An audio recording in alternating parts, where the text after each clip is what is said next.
Hello, ഇന്നത്തെ വീഡിയോയിൽ ഈവനിങ്ങിലെ കുറച്ച് കാര്യങ്ങളാണ് കേട്ടോ ചെയ്യുന്നത്. അപ്പം കുറച്ച് അധികം പണികൾ ചെയ്യാനുണ്ട്. അപ്പോൾ ഞാൻ ആദ്യം തന്നെ ചെയ്യുന്നത് ഒരു ടു ഡു ലിസ്റ്റ് എഴുതുകയാണ്. അപ്പോൾ ഇന്നത്തെ ടു ഡു ലിസ്റ്റിൻ്റെ പ്രത്യേകത എന്ന് പറഞ്ഞാൽ ഇന്ന് ചെയ്തു തീർക്കാനുള്ള കാര്യങ്ങൾ മാത്രമല്ല, ഞാൻ മൊത്തത്തിൽ ഒന്ന് ചെയ്തു തീർക്കാനുള്ള കാര്യങ്ങൾ, പക്ഷേ ഈ ജോലികൾ ഇന്നും ചെയ്ത് തീർക്കാൻ പറ്റും. അതായത് ഇന്നും നാളെയും കൊണ്ട് ചെയ്ത് തീർക്കാൻ പറ്റുന്ന ജോലികളാണ് എഴുതുന്നത്. അപ്പം എനിക്ക് ഷുവറാണ് ഈ ജോലികൾ ഇന്ന് തീരത്തില്ല എന്ന് എനിക്കറിയാം.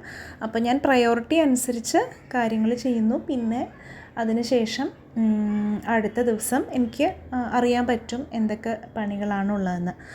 അപ്പോൾ പെട്ടെന്ന് തന്നെ ചെയ്യേണ്ട എല്ലാ കാര്യങ്ങളും നോട്ട് ഡൗൺ ചെയ്ത് വയ്ക്കുകയാണ്. കുറച്ചധികം കാര്യങ്ങളുണ്ട്. കിച്ചൺ ക്ലീൻ ചെയ്യാനുണ്ട്, പിന്നെ ജിഞ്ചർ ഗാർലിക് പേസ്റ്റ് ഉണ്ടാക്കണം, പ്ലാന്റ്സിൻ്റെ ഒന്ന് കെയർ ചെയ്യണം, അതുപോലെ ലോണ്ട്രി ഒരു ലോഡ് ചെയ്യണം, ബെഡ്ഷീറ്റ് വിരിച്ചിടാനുണ്ട്, സ്റ്റെപ്സ് എടുക്കാനുണ്ട്, വർക്കൗട്ട് ചെയ്യാനുണ്ട്, അങ്ങനെ കുറച്ചധികം കാര്യങ്ങളൊക്കെ തന്നെ ഉണ്ട്. അപ്പോൾ എന്തായാലും എന്തൊക്കെ ചെയ്യാൻ പറ്റുമെന്ന് അറിയില്ല, കാരണം ഇതിന് ശേഷം വൈകിട്ട് പുറത്ത് പോകാനും ഉണ്ട്. അങ്ങനെ ഞാൻ കിച്ചൺ ക്ലീനിങ് വെച്ചാണ് സ്റ്റാർട്ട് ചെയ്യുന്നത്. അതായത് കഴുകി വെച്ച പാത്രങ്ങളൊക്കെ തന്നെ ഒന്ന് എടുത്ത് വെക്കണം, പിന്നെ അതുപോലെ കുറച്ച് പാത്രങ്ങൾ കഴുകി തീർക്കാനും ഉണ്ട്. അപ്പോൾ അതൊക്കെ ഒന്ന് ചെയ്യുകയാണ്. അതിനുശേഷം കൗണ്ടർ ടോപ്പ് സെറ്റാക്കാനുണ്ട്.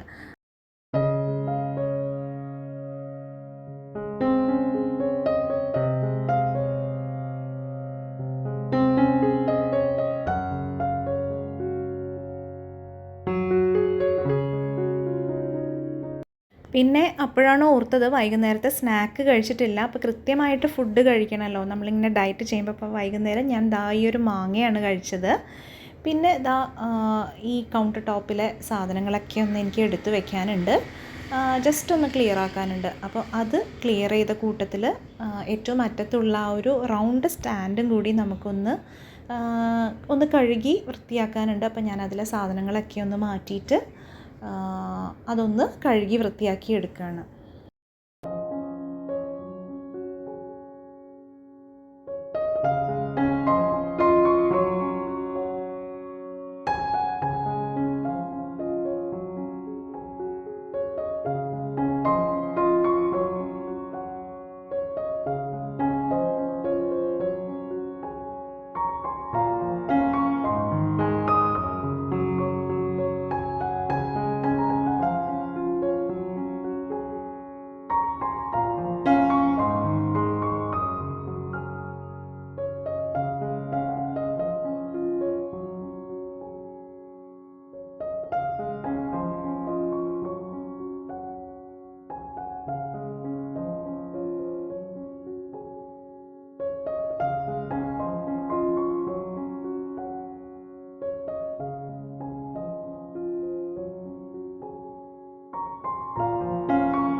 ഇനി ചെയ്യാനുള്ളത് ജിഞ്ചർ ഗാർലിക് പേസ്റ്റ് ഉണ്ടാക്കണം. അപ്പോൾ അതിന് വേണ്ടിയിട്ട് തൊലി കളഞ്ഞ വെളുത്തുള്ളിയും ഇഞ്ചിയും ഞാൻ വാങ്ങി വെച്ചിട്ടുണ്ട്.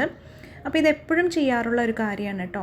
ബൾക്കായിട്ട്, അതായത് ഒരു 250 ഗ്രാം വെച്ചിട്ട് തൊലി കളഞ്ഞ ഇഞ്ചിയും വെളുത്തുള്ളിയും വാങ്ങിയിട്ട് ബൾക്കായിട്ട് തന്നെ ഇത് ഉണ്ടാക്കിയെടുക്കും.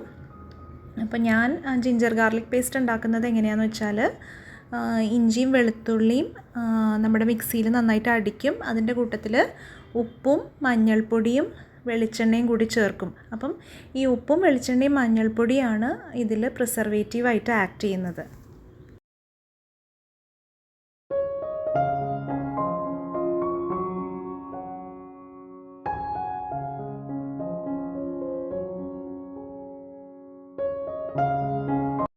വളരെ സ്മൂത്തായിട്ടുള്ള പേസ്റ്റായിട്ടൊന്നും ഇടയ്ക്ക് ആക്കാറില്ല, ജസ്റ്റ് ഒന്ന് സ്മാഷ് ചെയ്തെടുക്കും. ഇടയ്ക്ക് അങ്ങനെ ചെയ്യാറുണ്ട്, ഇടയ്ക്ക് നല്ല സ്മൂത്തായിട്ടും എടുക്കാറുണ്ട് കേട്ടോ. ഇന്നിപ്പം വളരെ സ്മൂത്തായിട്ട് എടുത്തിട്ടില്ല.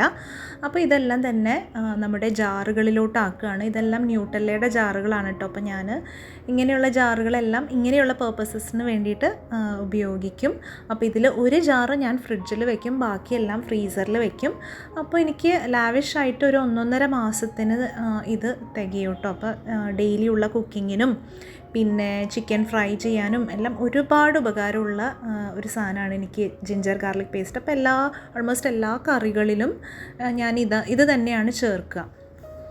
അപ്പം അതിൻ്റെ റേഷ്യോ ഒന്നും എനിക്ക് വലിയ പ്രശ്നമായിട്ട് തോന്നാറില്ല. എന്തായാലും ഒത്തിരി ഹെൽപ്ഫുള്ളാണ്.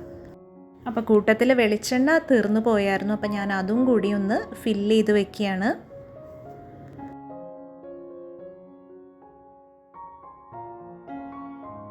അപ്പോൾ വർക്കൗട്ടും കൂടി ഞാൻ ചെയ്തിരുന്നു. അതിനുശേഷം എന്തായാലും പുറത്തോട്ട് ഇറങ്ങണമെന്ന് നമ്മൾ പ്ലാൻ ചെയ്തിരുന്നു. അപ്പം പോകുന്നത് നമ്മളുടെ വീടിൻ്റെ അവിടേക്കാണ്. ചെടികൾക്കൊക്കെ വെള്ളം ഒഴിക്കാനും കാര്യങ്ങളൊക്കെ ഉണ്ട്.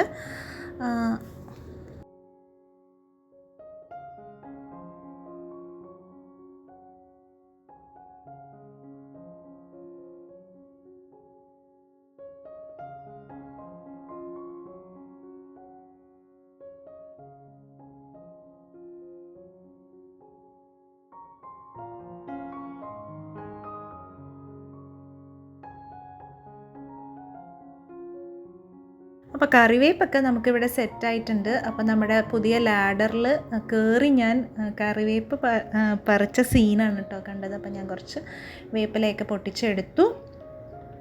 പിന്നെ നമ്മൾ ചെടിക്കൊക്കെ വെള്ളം നനച്ചിട്ട് തൊട്ടടുത്ത് തന്നെ സൂപ്പർ മാർക്കറ്റ് ഉണ്ട്. അപ്പോൾ അവിടെ നിന്ന് ഞാൻ കുറച്ച് വെള്ളം, പിന്നെ ബദാം മിൽക്ക് ഷേക്കോ അങ്ങനെ 1-2 കാര്യങ്ങളൊക്കെ വാങ്ങിച്ചു. അതിനുശേഷം നമുക്ക് ഡെക്കാത്ലോണിൽ പോകേണ്ട ഒരു കാര്യം ഉണ്ടായിരുന്നു. അപ്പോൾ അവിടെ പോയി കുറച്ച് വർക്കൗട്ടിന് പറ്റിയ കാര്യങ്ങളും എല്ലാം തന്നെ എടുത്തു. അത് കഴിഞ്ഞ് നമ്മൾ പുറത്തുനിന്ന് തന്നെയാണ് കേട്ടോ ഫുഡ് കഴിച്ചത്. അപ്പം അന്നത്തെ ദിവസം എനിക്ക് ലേറ്റായിട്ട് ഫുഡ് കഴിക്കേണ്ടി വന്നു. പ്രോപ്പറായിട്ട് ഫുഡ് കഴിക്കാൻ പറ്റിയില്ല.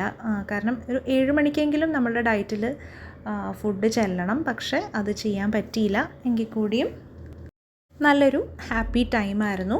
പിന്നെ ഇത് തിരിച്ചു വന്നതിന് ശേഷം ഉറങ്ങുന്നതിന് മുന്നേ ഒരു ചാമമൈൽ ടീ, ചാമമൈൽ എന്നാണോ പറയുന്നതെന്ന് എനിക്ക് കറക്റ്റ് അറിയില്ല കേട്ടോ. അപ്പോൾ എന്തായാലും ആ ടീ ഉണ്ടാക്കുകയാണ്.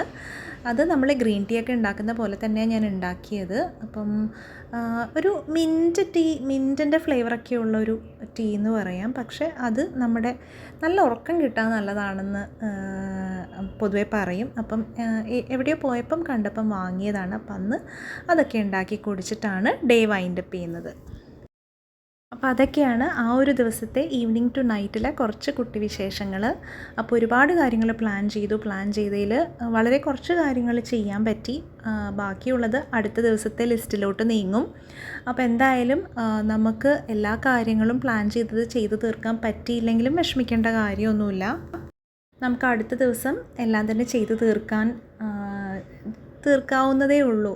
ഏറ്റവും ബെസ്റ്റ് എന്ന് പറയുന്നത് നമ്മൾ അന്ന് പ്ലാൻ ചെയ്യുന്നത് മാക്സിമം ചെയ്തു തീർക്കുക. അങ്ങനെ ചെയ്തു തീർത്താലേ പറ്റുള്ളൂ എന്നുള്ളവർക്ക് അന്നത്തേക്കുള്ള കാര്യങ്ങൾ മാത്രം പ്ലാൻ ചെയ്യുകയായിരിക്കും നല്ലത്. ഞാൻ ചെയ്തത് എനിക്ക് മൊത്തത്തിൽ ഒരുപാട് കാര്യങ്ങൾ വരുമ്പോൾ മൊത്തത്തിൽ എന്തൊക്കെയാണ് എന്ന് എഴുതി വെച്ചിട്ട് പ്രയോറിറ്റി അനുസരിച്ച് ചെയ്തു പോവുകയായിരിക്കും നല്ലത്. അപ്പോൾ എന്തായാലും ഇന്നത്തെ വീഡിയോ നിങ്ങൾക്ക് ഇഷ്ടപ്പെട്ടു എന്ന് കരുതുന്നു. വീഡിയോ ഇഷ്ടപ്പെടുകയാണെങ്കിൽ ലൈക്ക് ചെയ്യാനും കമൻറ്റ് ചെയ്യാനൊന്നും മറന്നു പോകരുത്. അതുപോലെ എൻ്റെ ഡയറ്റിനെ കുറിച്ചുള്ള ഷോർട്സ് ഞാൻ ഇടയ്ക്ക് ഇടാറുണ്ട്. നിങ്ങൾ കാണാറുണ്ടോ? ഉണ്ടെങ്കിൽ കമൻറ്റ് ചെയ്യണം കേട്ടോ. അപ്പോൾ പുതിയ നല്ലൊരു വീഡിയോ ആയിട്ട് നമുക്ക് ഉടനെ കാണാം. അതുവരേക്കും ബൈ.